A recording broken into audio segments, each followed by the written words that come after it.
Open this photo and gallery. Charles Manson, the wild-eyed cult leader who orchestrated a string of gruesome killings in Southern California by his family of young followers, shattering the peace and love ethos of the late 1960s, died on Sunday, prison officials said.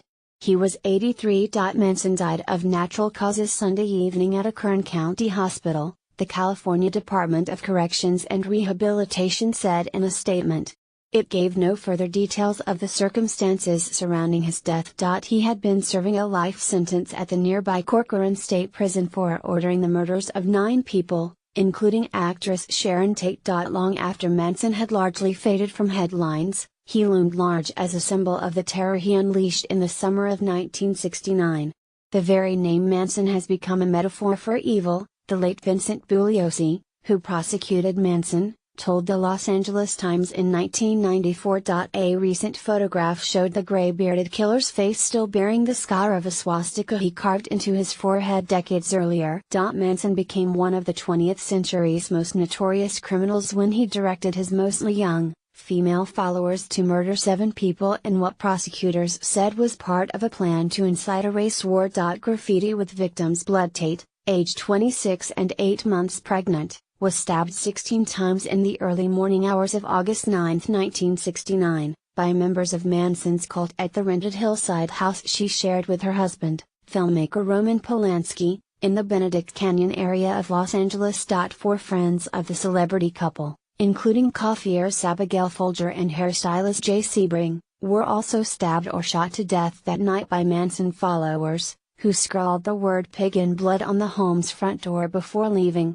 Polanski was away in Europe at the time. The following night, members of Manson's group stabbed grocery owner Lino LaBianca and his wife Rosemary to death, using their blood to write, "Death to Pigs" and "Helter Skelter," a misspelled reference to the Beatles' song Helter Skelter, on the walls and refrigerator door. Although Manson did not personally kill any of the 7 victims, he was found guilty of ordering their murders. He was later convicted of ordering the murders of music teacher Gary Hanman, stabbed to death in July 1969, and stuntman Donald Shorty Shea, stabbed and bludgeoned that August. Manson was sentenced to death for the Tate LaBianca murders, but his sentence was commuted to life in prison after the California Supreme Court abolished capital punishment in the state in 1972.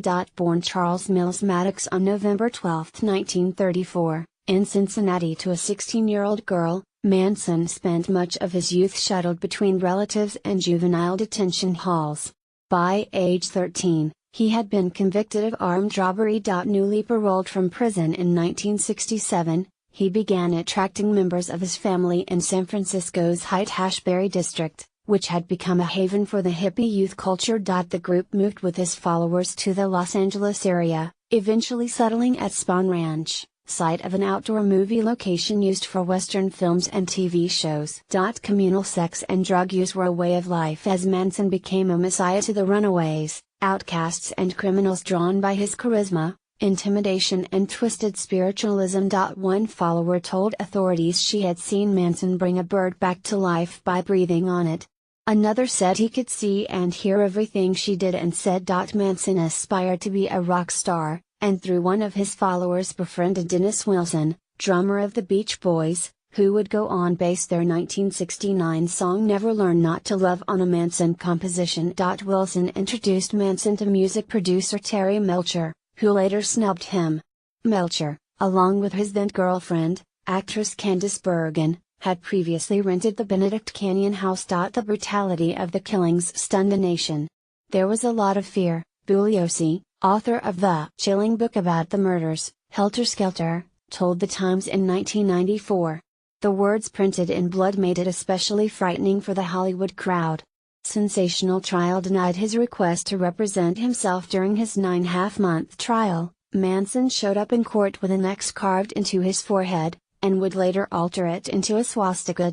Co-defendants Susan Atkins, Leslie Van Houten and Patricia Krenwinkel cut XS in their foreheads, shaved their scalps, sang Manson-written songs and giggled through chilling testimony. At one point, Manson tried to leap over the defense table at the judge, snarling, "In the name of Christian justice, someone should cut your head off."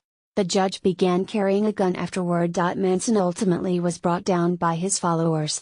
Atkins told two inmates about the Tate LaBianca murders while she was jailed in an unrelated killing, then testified to a grand jury before recanting. Prosecutors then persuaded another follow,